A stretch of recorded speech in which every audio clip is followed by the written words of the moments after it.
안녕하세요. 이번 IFS 프랜차이즈 창업박람회에 전문 컨설턴트로 참여하게 된 창업의 신 이용무입니다. 20여 년의 프랜차이즈 창업 컨설팅 경험과 유튜브 창업의 신을 통해서 다양한 프랜차이즈 창업 정보를 드리고 있는데요. 부정확한 창업 정보를 바로잡고 정확한 창업 정보를 통해서 예비 창업자분들이 안전하게 창업할 수 있도록 이번 IFS 프랜차이즈 창업박람회에 Q&A 창업 컨설턴트로 함께 참여하게 되었습니다. 최근에 코로나19 이후로 자영업자는 굉장히 어려움에 처했습니다. 제가 20여 년의 컨설팅을 하면서 IMF 사태도 겪었고 또 리먼 브라더스 사태, 금융위기도 겪었는데 제가 이번에 창업 컨설팅을 20여 년 하는 동안 가장 어려움에 처해 있는 것 같습니다. 그래서 잘 아시겠지만 지금 코로나19 이후에 창업의 시장 자체가 완전히 판이 바뀌고 있는 상황입니다. 그래서 이번 영상을 잘 보시고 앞으로 어떤 아이템이 유망할지를 여러분들이 잘 점검해 보시기를 바라겠습니다.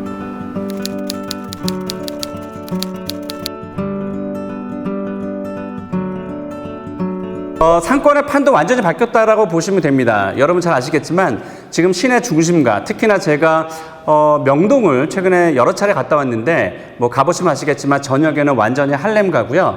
주말 어떻습니까? 주말엔 굉장히 바글바글 했거든요. 여러분 깜짝 놀라시겠지만 25평에 월세가 7,500만 원이었어요. 어마어마하죠. 이런 곳들이 지금 약 한 40% 정도, 그러니까 명동 상권 전체의 약 40% 정도가 지금 공실로 되어 있는데 제 판단에는 그 공실이 더 늘어날 것으로 보이고요.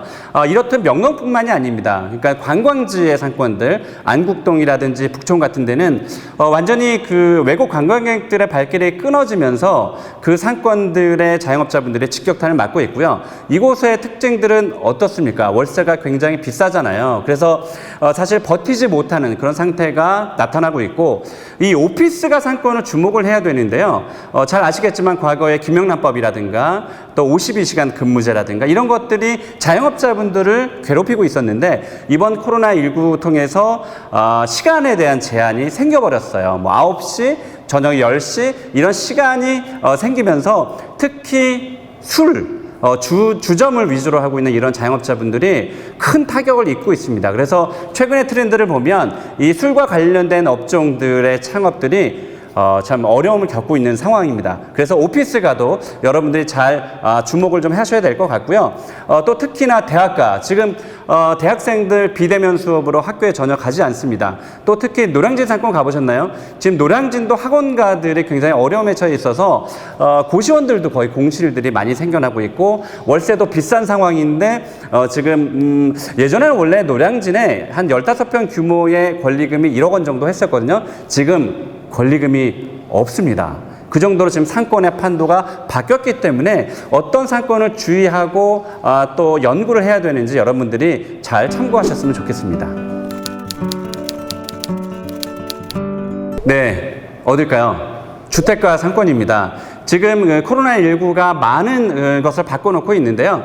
배달 창업 시장은 굉장히 지금 활발합니다. 여러분 아시는 쿠팡 이런 배달 어플들이 굉장히 발전이 되고 있는 상황이라서 그쪽 방면의 자영업자분들이 더 시장으로 지금 나오고 있는 상황이고 제가 아까 말씀드렸지만 대학교 가지 않는 사람 또 재택근무를 통해서 직장을 나가지 않은 분들이 주택가에서 배달을 통해서 시켜 먹게 됩니다. 더더군다나 그렇기 때문에 배달 아이템이 굉장히 많이 뜨고 있고요. 주택가 상권은 뭐 학교나 오피스 나가지 않으니까 주택가 상권의 매출들은 점점 오르고 있는 상황입니다. 가령 예를 들면 우리가 잘 알고 있는 모 프랜차이즈 제과점은 오피스가는 매출이 떨어지고 있지만 주택가 쪽에서는 매출이 상승되고 있다는 결과를 우리가 보게 되면 주택가 상권이 그나마 지금 코로나19 이후에 어떤 기회가 있는 그런 상권이 아닐까 싶고요.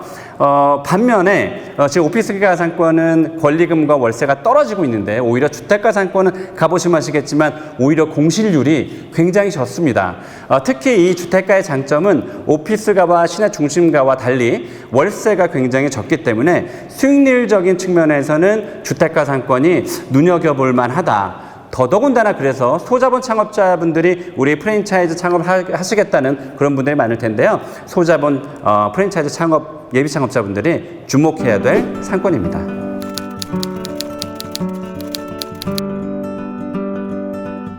코로나19의 가장 큰 특징은 바로 배달 전문점의 확산입니다. 지금 예비 창업자분들이 배달 창업에 뛰어들고 있는 그런 현실인데요. 여기에도 또 한정이 있습니다. 무슨 얘기냐면 기존의 일반 로드샵에 있는 매장 형태의 창업은 원래 수익률이 음식점으로만 따지면 약 20% 정도 내외가 됐는데, 프랜차이즈 배달업 같은 경우는 여러분 잘 아시겠지만 여러분 배달시킬 때 배달팁을 내잖아요. 여러분들만 배달팁을 내는 것이 아니고 배달업을 하시는 공급업자인, 그러니까 가맹점주분들도 라이더분들에게 배달료를 냅니다. 그런데 심지어 어떻습니까? 어떤 분들은 소비자분들 중에서 배달 그 매장을 선택할 때 여기는 배달 팁이 없네? 그래서 선택을 하시잖아요. 그게 배달 팁이 그냥 없는 게 아니에요. 그 장사하시는 자영업자분들이 여러분들 소비자가 내는 배달 팁을 대신 내주고 있는 겁니다. 이렇게 치열한 경쟁을 통해서 수익률이 떨어지고 있는 상황이에요. 그래서 배달 전문점으로만 하게 되면 수익률이 매출 대비해서 약 10% 내외밖에 나오지 않습니다. 그래서 어떤 전략을 가야 되냐면 매장에서 테이크아웃이나 매장에서 판매하는 것과 또 배달을 같이 병행을 하면서 수익률을 맞추는 노력이 굉장히 중요합니다. 무조건 배달이 된다니까 배달 전문점을 해야 된다는 것은 너무 단순한 그런 선택이세요. 그래서 수익률이 얼마인지 굉장히 중요하게 여러분들이 생각하시고 창업을 하셔야 됩니다.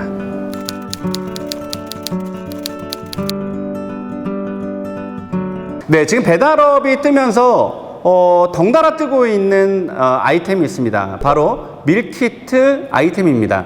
여러분, 배달은 우리가 완성품인 상태에서 여러분 집 앞에까지 배달이 된다면, 지금은 배달에 좀 식상하신 분들, 아무리 그래도 맨날 배달만 시켜 먹니?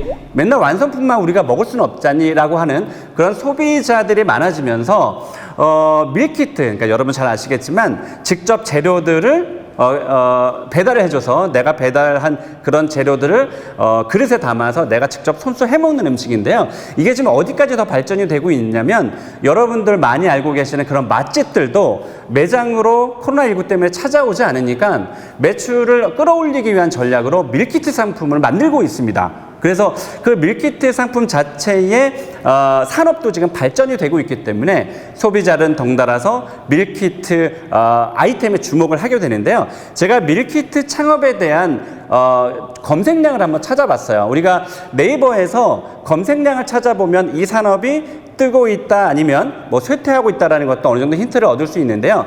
제가 밀키트 창업의 키워드를 네이버 검색량으로 한번 알아봤는데 2020년도 5월부터 2020년 8월까지는 이게 그 반응이 없었어요. 그런데 2020년 12월 정도, 그러니까 불과 몇 달 전에 반응이 일어나더니 이게 2021년 4월 달에 8,650건까지의 검색량이 나타납니다. 다시 얘기하면 2021년 2월 달에 약 1,000건 정도밖에 모바일 검색량이 나타나지 않았는데 불과 2달 뒤에 8배가 뜹니다. 8천여 건의 검색량이 뜬다는 것은 예비 창업자들이 밀키트 창업이라는 검색하고 있다는 거거든요. 그만큼 밀키트 창업의 시장에 대한 그런 관심도가 굉장히 높아졌습니다. 지금 일례로 들면 뭐 부대찌개 창업이라든지 또 다양한 찌개 전문점들이 3인분에 9,900원, 이 9,900원이 핵심이거든요. 소비자들은 3인분에 9,900원에 깨끗하게 이렇게 잘 포장된 그런 재료들을 내가 해 먹을 수 있다는 점이 굉장히 큰 또 퍼포먼스를 일으킬 수 있는 그런 아이템이라서 지금 밀키트 창업 시장은 소비자들에게 꾸준히 아마 관심을 받게 될 아이템으로 보여집니다. 다만 여기서 여러분들께서 주의하셔야 될 점은 뭐가 잘 된다더라 그러면 프랜차이즈 시장에 막 뛰어드는, 검증도 없이 막 뛰어드는 그런 업체들이 많기 때문에 어떤 브랜드, 어떤 아이템이 탄탄한 그런 본사인지 여러분들이 분석하시고 그 아이템을 선택하는 것이 굉장히 중요하다는 점 반드시 말씀드리겠습니다.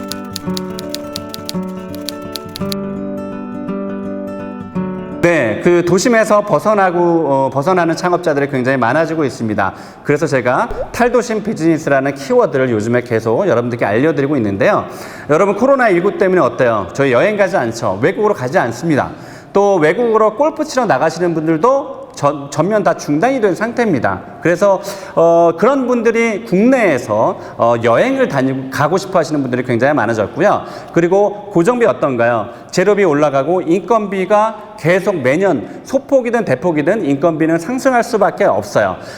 그런데 지금 여러분들 잘 아시겠지만 가성비에 대한 그런 키워드가 계속 주목이 되고 있기 때문에 가격 대비 만족도를 올리기 위해선 고정비를 끌어내릴 수밖에 없습니다. 고정비를 끌어내리려면 사실은 재료비를 낮출 수는 없잖아요. 가성비 때문에. 결국은 인건비와 고정비를 낮추는 그런 노력을 하게 되는데 서울 도심에서 잠깐만 벗어나도 양평, 김포, 시흥, 또 의정부 넘어서 포천 이런 서울로 따지면 시 외곽에 그 비어있는 공실들이 굉장히 많아요. 이곳은 거의 월세가 없는 경우도 있고요. 월세가 있어도 굉장히 낮습니다. 이런 고정비가 없는 곳으로 낮은 곳으로 가서 오히려 재료비를 10% 정도 더 투입을 하게 되면 굉장히 상품이 좋아질 수밖에 없죠. 그러면 어때요?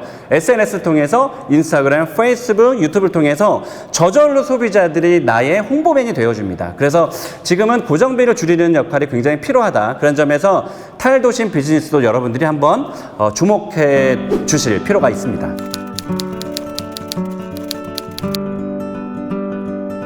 네, 여러분 카페 굉장히 좋아하시죠? 저도 좋아합니다. 저도 커피를 하루에 한 7, 8잔 마시는 것 같아요. 그래서 카페 예비 창업자들이 굉장히 많아졌는데요. 이 카페들의 경쟁이 굉장히 심화가 되면서 매출을 끌어올리기 위한 경쟁력의 수단으로 이 디저트를 넣게 됩니다.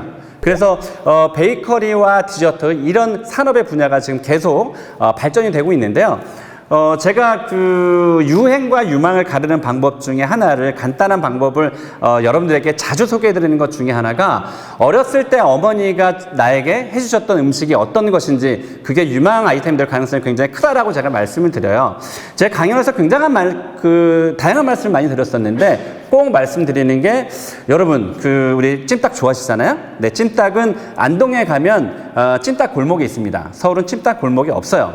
어렸을 때부터 안동에 계신 분들은 찜닭을 어렸을 때부터 엄마의 손에 이끌려서 먹어봤기 때문에 죽을 때까지 찜닭을 식탁에서 놓을 수 없습니다. 서울 수도권에 있는 분들은 어머니들께서 닭도리탕, 닭볶음탕만 해주셨기 때문에 사실 이 찜닭과 거리가 조금 멀어요. 단순히 달고 짜고 맛있기 때문에 먹어보지만 구매의 텀은 길어질 수밖에 없습니다. 그렇기 때문에 여러분들이 과거에 내가 어렸을 때 어떤 음식을 먹었느냐가 굉장히 중요한데 이 점에서 베이커리를 제가 예를 들지 않을 수가 없습니다. 저희 세대만 해도 또 50대, 60대 세대만 해도 빵이 주식이지 않았어요. 빵을 싫어하는 분들도 굉장히 많습니다. 그런데 지금 우리 30, 40대 그 젊은 어머니들이 빵을 즐겨 먹는 세대예요. 본인도 맛있게 먹다 보니까 아이한테 빵을 줄 수밖에 없습니다. 지금 베이커리는 굉장한 폭발력을 갖고 산업이 성장을 할 수밖에 없습니다. 이 커피와 베이커리가 맞물려서 베이커리 카페 시장은 폭발적으로 늘어날 전망입니다. 그래서 여러분들이 카페를 선택하실 때 디저트와 베이커리가 특화된 그런 브랜드인지 그런 아이템인지 반드시 여러분들이 눈여겨볼 필요가 있으십니다. 그래서 앞으로 베이커리 카페는 굉장한 유망 아이템일 가능성이 높습니다. 네, 베이커리 카페의 네이버 검색량도 한번 살펴봤습니다. 이건 아이템의 흥망성쇠를 어느 정도 힌트를 얻을 수 있는 거기 때문에 굉장히 중요한 빅데이터 도구인데요. 2019년 11월에 약 한 8,000건 정도의 검색량을 보였었는데 이게 1년 뒤 2020년 10월 달에 무려 19,100건의 검색량을 기록합니다. 지금까지 2021년까지 우상향으로 되고 있는 검색량 중에 하나인데요. 이 베이커리 카페는 그만큼 소비자와 예비 창업자들이 관심을 갖고 인터넷 포털 사이트에서 검색을 하고 있다는 뜻이니까 베이커리 카페 더더욱 주목해야 될 것 같습니다.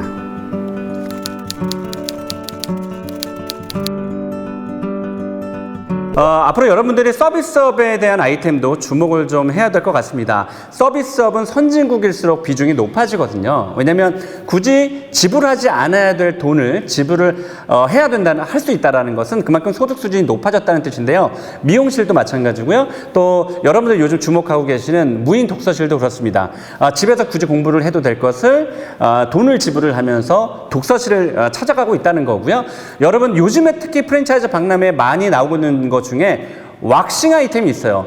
과거에 불과 진짜 2년, 3년 전만 해도 이 왁싱에 대한 관심이 없었는데 왁싱에 대한 관심도 굉장히 높아졌거든요. 그만큼 우리가 그 음식업이라든지 카페에 집중이 되어 있지만 이런 서비스업도 잘만 우리가 틈새 전략을 잘 짠 그런 아이템을 잘 발굴하시면 서비스업은 물론 사람을 관리를 잘해야 된다라는 그런 어떤 특별한 점은 있지만 그래도 음식점에 비해서는 조금은 조금 신경이 좀 덜 가는 아이템이기 때문에 이 서비스업도 여러분들 주목해야 될 필요가 있고요.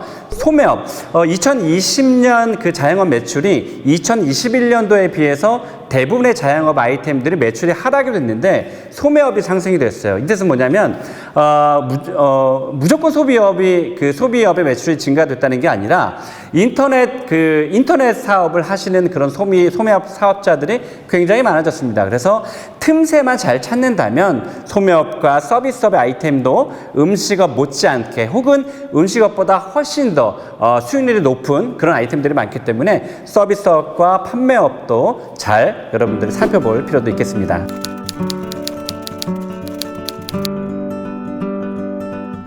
자, 6번째 키워드입니다. 이게 굉장히 중요한 키워드인데요. 잘 주목을 하셔야 될 것 같습니다.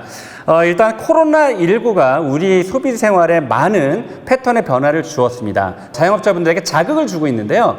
무인 주문 시스템입니다. 일단 비대면이라는 거, 코로나19 때문에 비대면이라는 것, 또 하나는 고정비를 줄이는 결과가 바로 이 여러분들이 알고 계시는 키오스크, 이 무인 주문 시스템의 발전을 가져오게 됐습니다. 현실적으로는 사실 뭐 50대, 60대, 뭐 70대의 소비자분들은 너무 싫다고 하세요. 나는 그냥 대면이 좋다. 당연히 뭐 여기 뭐 햄버거 얼마요? 뭐 음식 얼마요? 이렇게 해서 그냥 지불하는 것이 좋은데 지금의 세대들은 기계에 또 컴퓨터에 굉장히 익숙한 그런 세대이기 때문에 이 무인 주문 시스템은 앞으로도 발전이 될 거라고 생각이 들고요.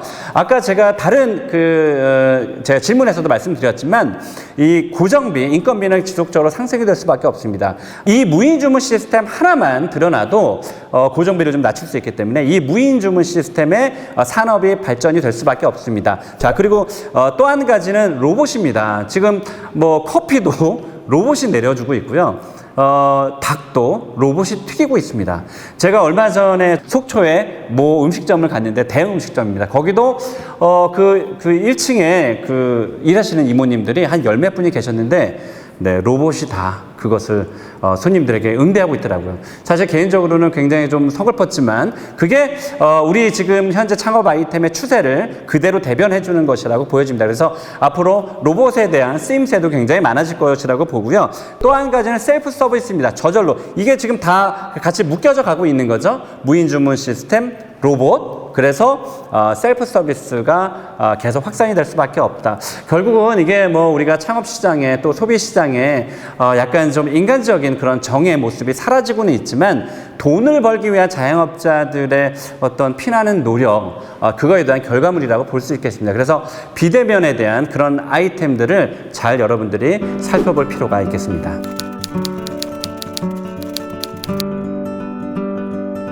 자, 마지막 7번째 키워드인데요. 저가 전문점의 확산입니다. 이 점은 그냥 절대 간과해서는 안 되십니다.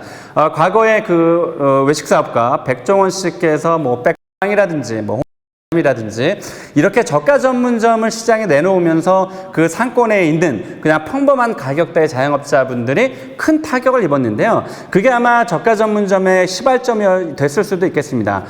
지금 카페 어때요? 여러분 10여 년 전만 해도 1,500원 이상이었던 것 같은데요. 지금 카페 1,500원짜리 지금 990원짜리, 900원짜리까지 생겼습니다.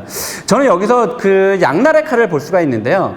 카페는 하고 싶지만 결국 선택해야 될 것은 소비자들은 저가의 저가의 아메리카노를 선택할 수밖에 없기 때문에 어쩔 수 없이 등에 떠밀려서 저가 커피 아이템을 선택할 수밖에 없다라는 뭐 그런 궁지에 몰린 뭐 그런 점도 있지만 또 한편으로는 카페 전문점이 그만큼 소비자가 많다라는 뜻이에요. 단 여기서 제가 말씀드리고 싶은 건 제가 어제 저번 주인 것 같아요. 제가 서울의 시청역을 갔다 왔는데 제가 제 유튜브도 한번 참고를 해보시면 좋겠지만 시청역을 갔다 왔는데 불과 100m 사이에 12개의 카페가 있었어요. 저는 그것을 보면서 어땠을까요? 와, 환호성을 질렀을까요? 아니요.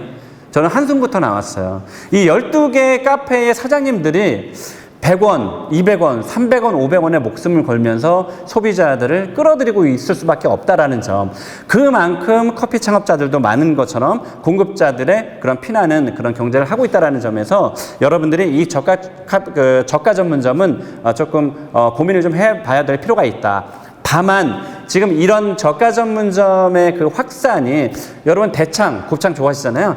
대창이 원래 29,000원, 28,000원 1인분에 그런데 지금은 거의 12,000원, 9,900원까지 파는 그런 곳들도 봤습니다. 그래서 이 저가 전문점의 확산이 계속되고 있기 때문에 이 가격에 대한 것도 굉장히 민감하거든요. 그래서 이 저가 전문점의 확산은 과연 들어가야 될 시장인지 아니면 저가 전문점의 아이템을 버리고 그거와 다른 새로운 전략으로 창업 시장에 뛰어들어야 되는지는 여러분들이 그 분야에 대한 분석을 철저하게 하고 저가 전문점에 대한 창업의 선택을 하셔야 될 거라고 봅니다.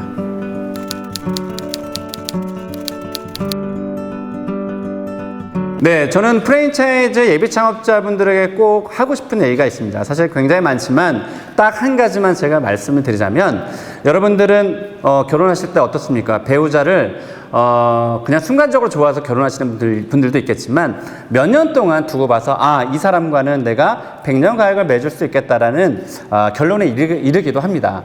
프랜차이즈에 대한 가맹 사업도 똑같습니다. 여러분들이 뭐가 잘 된다고 해서 프랜차이즈 아이템이나 본사를 덜컥 선택할 수도 있는데요. 절대 그렇게 하시면 실패하십니다. 프랜차이즈 본사와 프랜차이즈 브랜드 또 프랜차이즈 아이템이 앞으로 유망한지를 철저하게 분석할 필요가 있습니다. 가장 쉽게 할 수 있는 것이 여러분 기록하세요. 공정거래위원회에서 우리나라의 7천여 개 모든 프랜차이즈 브랜드의 재정 상태를 보여주고 있습니다. 최근에 3년간의 자료를 보여주고 있는데요. 그것을 보면 이 브랜드가 이 프랜차이즈 본사가 망할 것인지 흥할 것인지 어느 정도의 감이 올 수 있습니다. 그리고 또 한 가지는 거기에 3년간의 가맹점 오픈 개수 그리고 폐점수, 양도 양수수도 나옵니다. 그러면 우리가 3년간에 이 가맹점의 신규 오픈 수가 줄어들고 있네.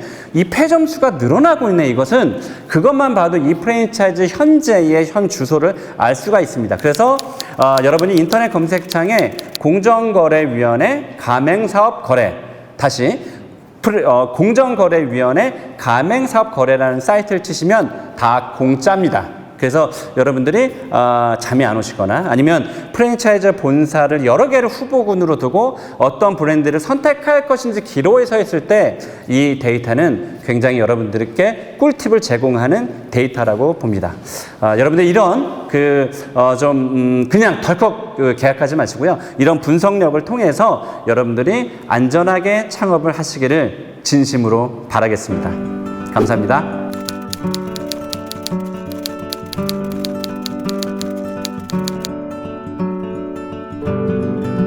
네, 요즘 직장인분들이 투잡에 대한 관심을 굉장히 많이 갖고 있습니다. 그래서 이러한 질문도 저도 사실 많이 봤는데요. 주말을 이용하거나 아니면 자투리 시간을 이용하는 돈 버는 방법이 없을까 이렇게 얘기하시는데요.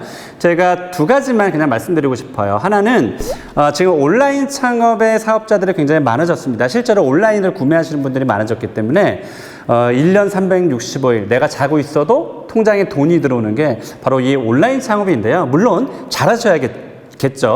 그래서 이 온라인 창업은 여러분들이 상품만 좋으면 큰 돈이 들지 않는 창업 아이템이에요. 그래서 이 온라인 창업도 여러분들이 한번 생각해 보시고요. 그리고 두 번째는 최근에 공실이라든가 아니면 점포는 갖고 있는데 자투리 공간 남는 그런 공간들이 있어요. 그럼 이것을 우리가 월세를 조금 싸게 얻어서 주말만 운영을 하겠다고 해서 주말만 렌탈하는 방법들이 충분히 있습니다. 그리고 샵인샵의 개념도 있으니까요. 분명히 여러분들이 괜찮은 상권, 괜찮은 공간에서 좋은 임차인 분에게 제안을 해서 내가 주말에만 이 공간을 뭐 액세서리를 판다거나 뭐 가방을 팔 수 있을까요? 하면 반드시 그 중에서 좋은 분들과 협업이 가능할 수 있어요. 그러니까 반드시 온라인 창업과 그런 오프라인 창업에서 발품을 찾아서 좋은 그런 기회를 찾는 것도 좋을 것 같습니다. 네, 여러분 어떠셨나요? 이번 창업 아이템, 좋은 아이템들 찾아가는 방법을 얻게 되셨나요? 좋은 꿀팁들 많이 얻으셨기를 바랍니다. 이번 IFS의 그 Q&A 세션은 저뿐만이 아니고 유능한 또 창업 전문가분들이 함께 하시게 됩니다. 정확한 정보 그리고 다양한 정보를 좀 얻길 바라고요. 아무쪼록 안전하게 창업할 수 있는 그런 공부가 되셨으면 좋겠습니다. 그리고 이번 박람회에 사전 등록을 하시게 되면 네, 무료 입장이 가능하십니다. 지금 바로 사전 등록하시길 바랍니다. 그럼 박람회장에서 뵙겠습니다.